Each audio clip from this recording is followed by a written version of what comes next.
mengajar, alangkah lebih baiknya kita berdoa terlebih dahulu. Berdoa di dalam hati saja. Berdoa, mulai. Agung Nugraha. Agung sakit ya. Erlangga. Gimana perasaan kamu hari ini ya? Sangat baik. Sangat baik, alhamdulillah. Alia Ramli. Gimana perasaan kamu hari ini Alia? Bahagia. Oke, ya.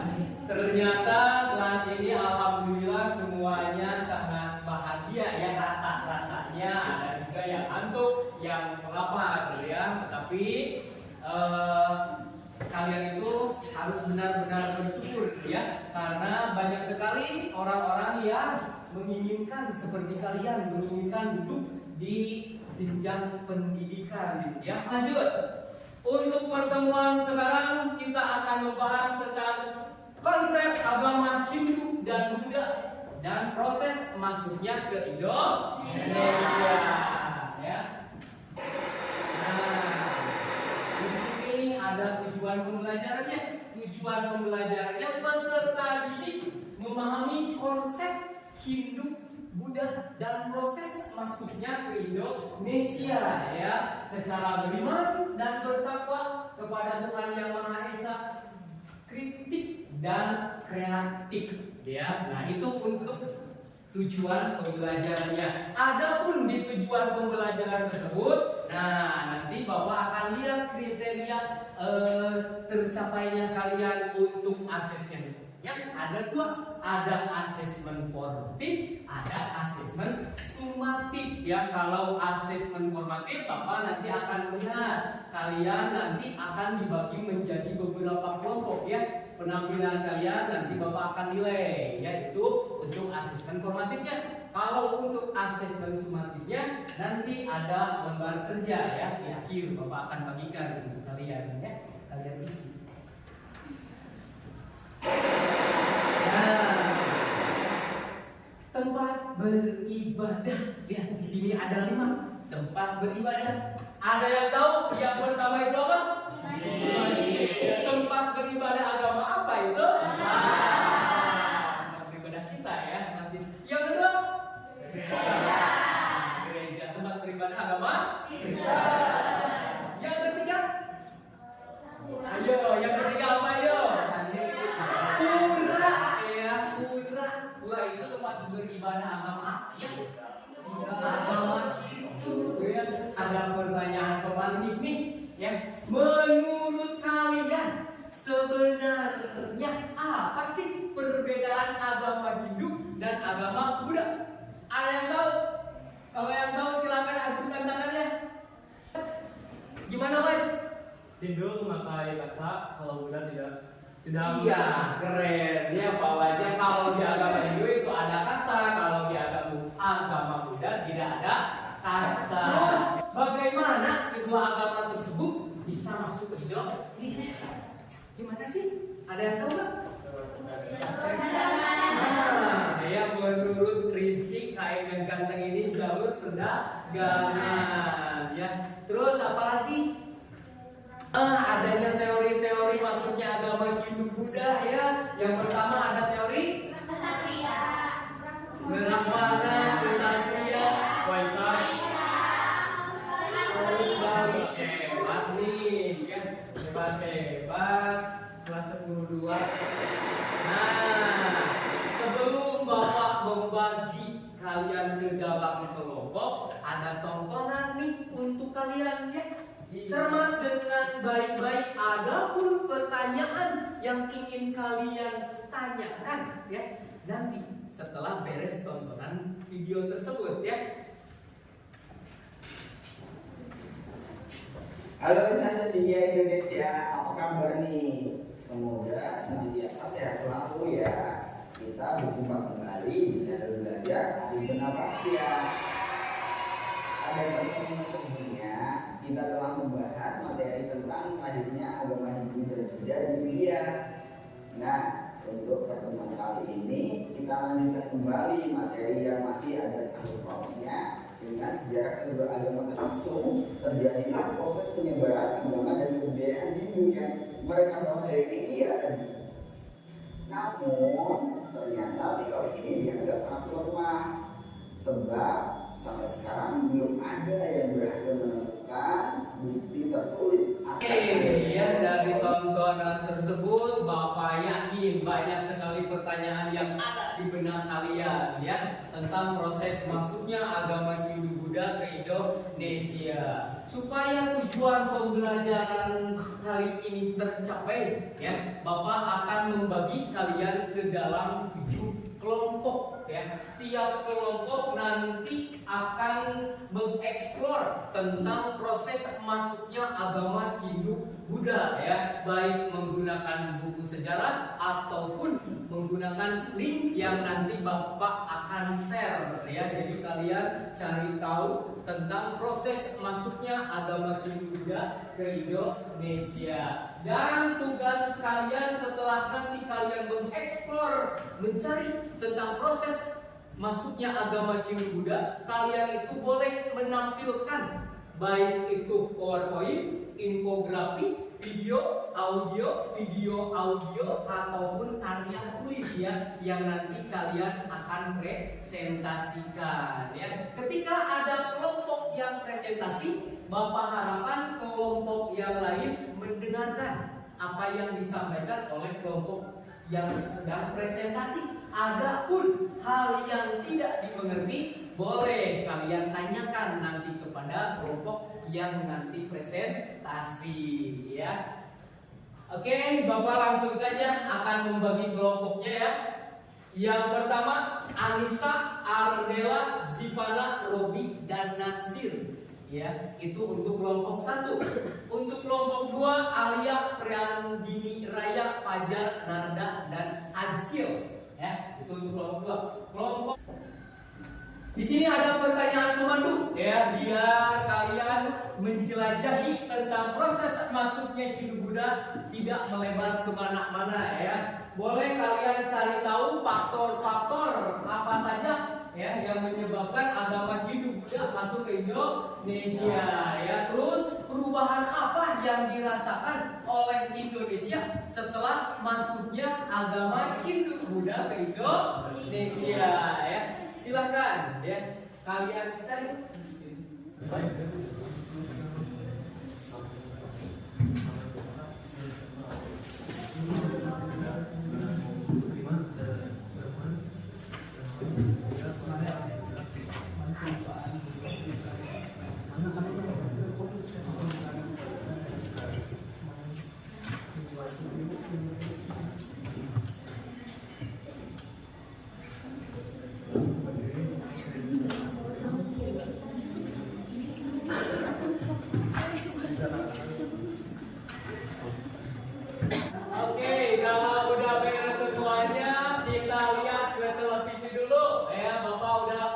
Menyediakan aplikasi Inwell ya untuk mengajak kelompok yang akan presentasi ya. Jadi yang presentasi nanti diacak oke. Oke, udah siap ini? Siap? Deg-degan enggak? Aja. Oke. 3, 2, 1. Kita lihat kelompok yang tampil pertama.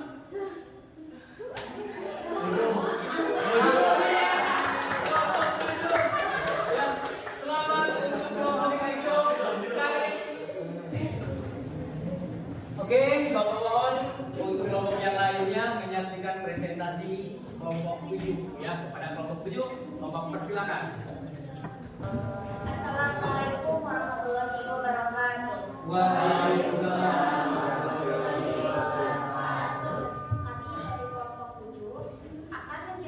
Proses masuknya agama Hindu dan Buddha ke Indonesia.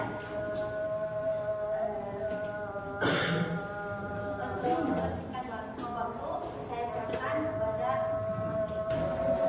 faktor pendorong masuknya Hindu dan Buddha di Nusantara dimulai pada awal Masehi.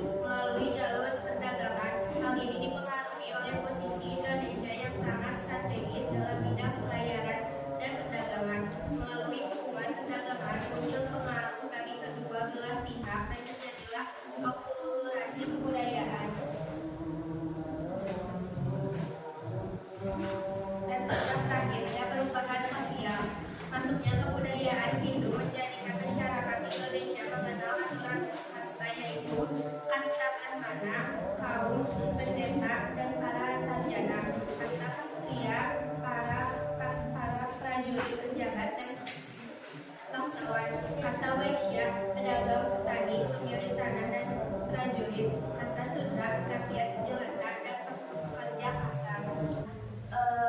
Selanjutnya, apakah ada pertanyaan? Maksimal 2 pertanyaan dari semua kelompok riwayat sekarang.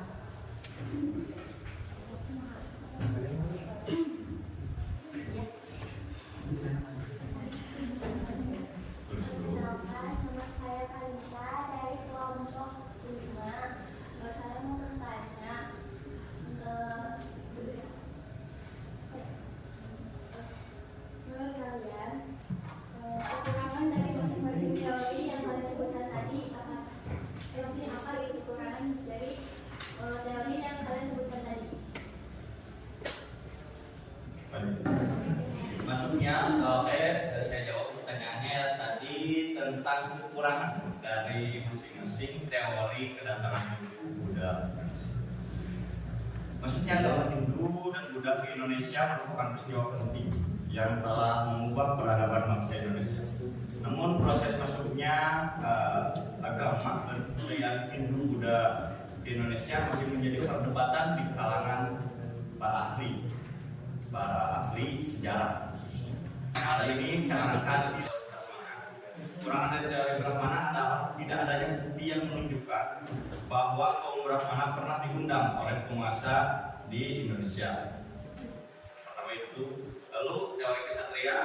Kekurangan teori kesatria adalah tidak adanya bukti menunjukkan bahwa kaum kesatria pernah mendirikan pemerintahan baru di Indonesia. Lalu teori Waisya. Kekurangan dari teori Waisya adalah tidak adanya bukti yang menunjukkan bahwa kaum Waisya pernah menyebarkan agama Hindu dan Buddha secara aktif di Indonesia. Lalu teori Sundra. Kekurangan dari teori Sundra adalah tidak adanya bukti yang menunjukkan bahwa kaum Sundra memiliki kemampuan untuk menyebarkan agama Hindu dan Buddha di Indonesia. Teori arus balik yang terakhir, kekurangannya adalah tidak adanya bukti yang menunjukkan bahwa orang-orang Indonesia pernah belajar agama dan kebudayaan Hindu Buddha di India. Baik, Masih ada yang bertanya? Dicukupkan sekian dari kelompok 7. Mohon maaf apabila ada kesalahan. Saya dan teman saya sampai di sini. Wassalamualaikum warahmatullahi wabarakatuh. Terima kasih kelompok 7.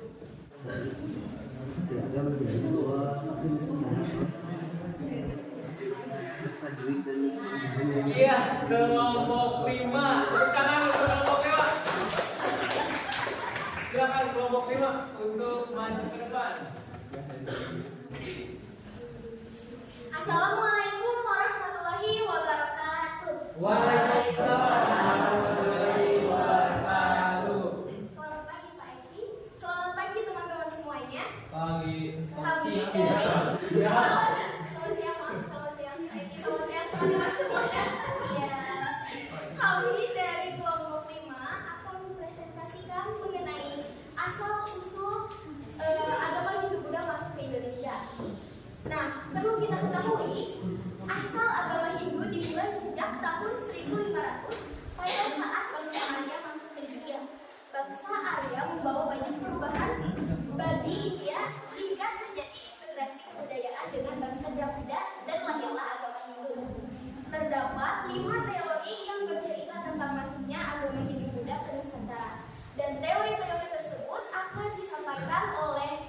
Brahmana, teori akomodasi, dan teori sudra.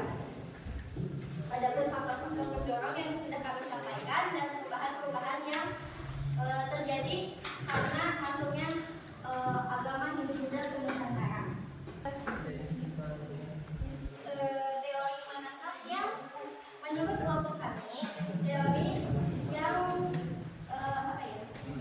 yang paling kuat atau yang paling benar, yang paling kuat menurut yang masuk akal menurut kelompok kami adalah teori Waisya.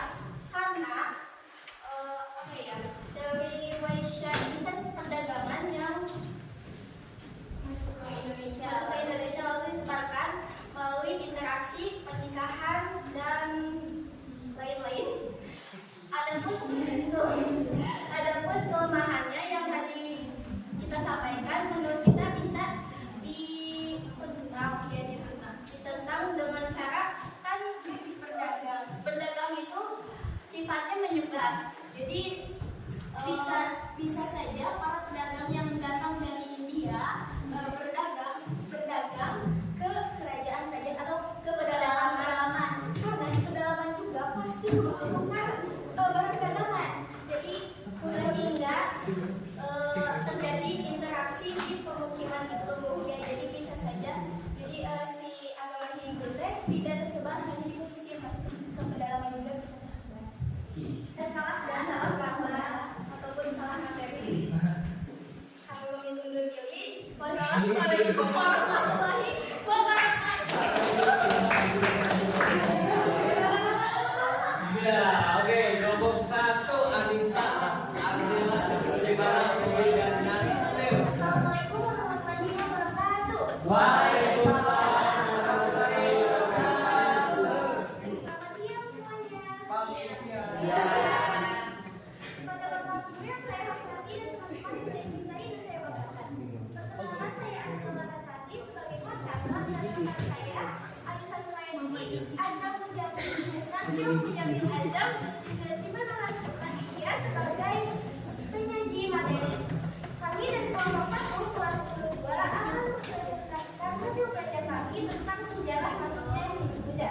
Mohon didengarkan, disimak, dan diperhatikan baik-baik ya teman-teman. Iya. Penyampaian materi tentang teori masuknya agama Hindu-Buddha akan disampaikan oleh Anissa Nuraini. Kepada Anissa dipersilahkan. Teman-teman, ada beberapa ahli yang memiliki pendapat terkait proses masuknya agama Hindu-Buddha ke Indonesia. Karena pada inilah merupakan segala Brahmana, yang mana hanya Brahmana yang dapat membaca dan menulis bahasa Sanskerta serta menghidupkan seseorang.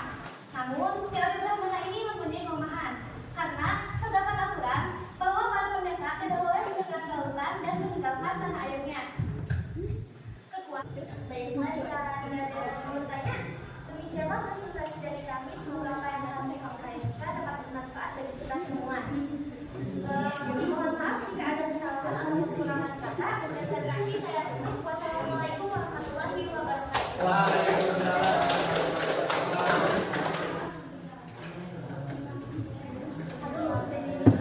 Oke, 6. Silakan kelompok 6. Assalamualaikum warahmatullahi wabarakatuh.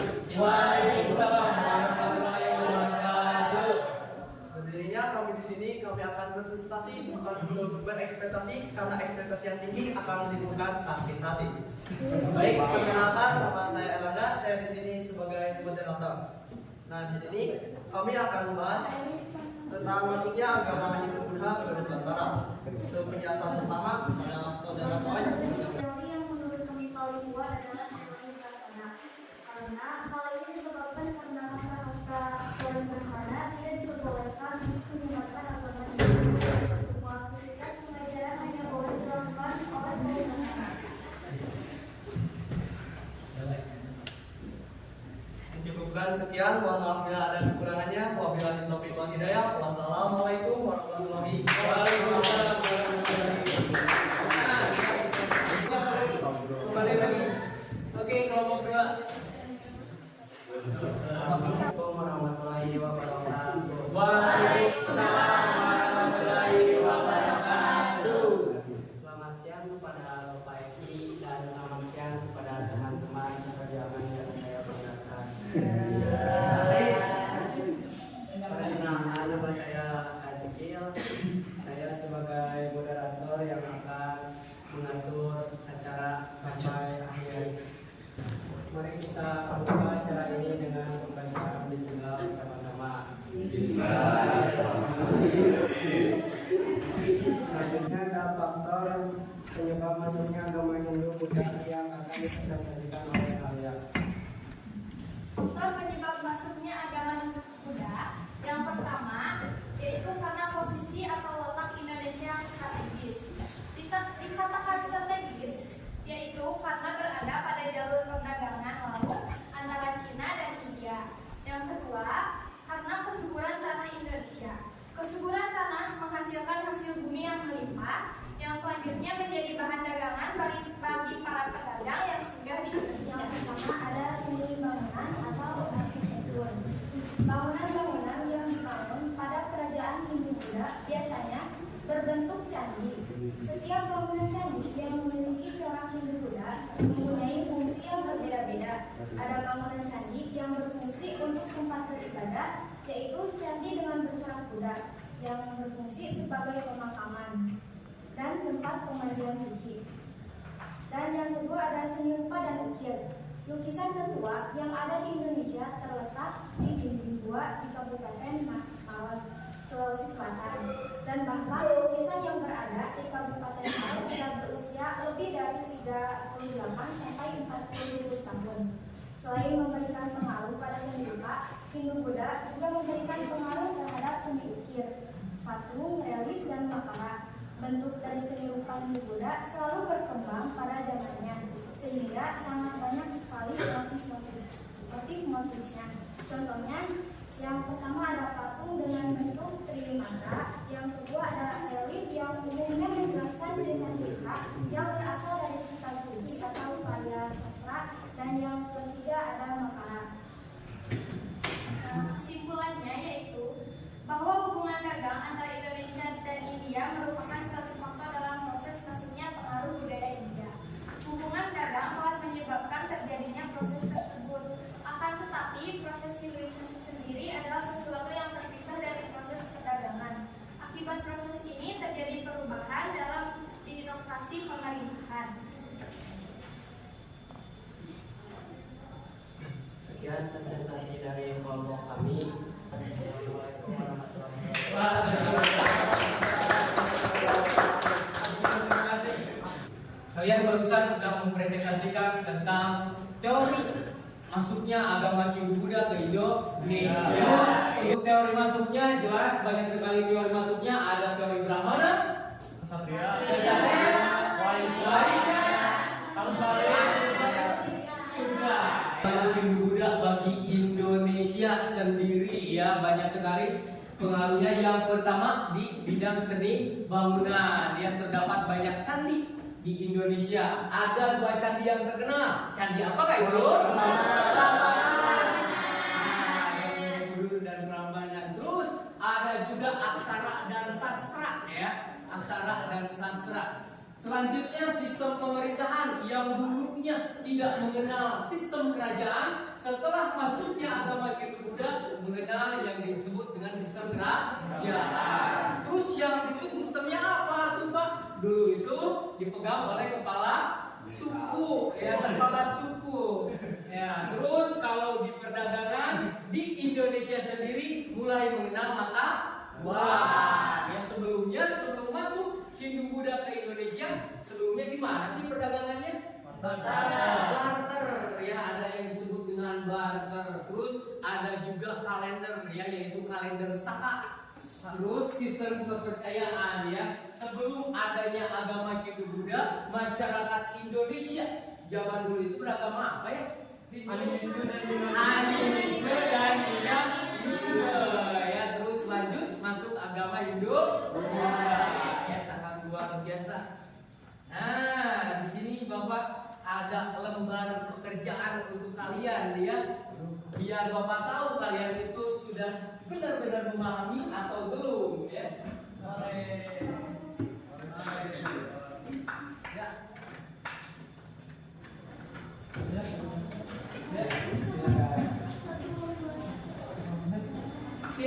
hati-hati nih kamu duduknya di sini, jangan berdekatan, berjauhan.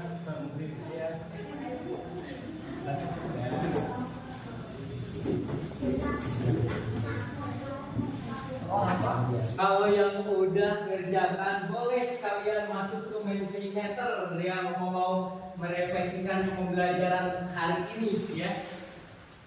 Untuk kodenya 55498310 ya. Kalian di Google boleh cari Mentimeter. Oke, ada yang jawab senang ya.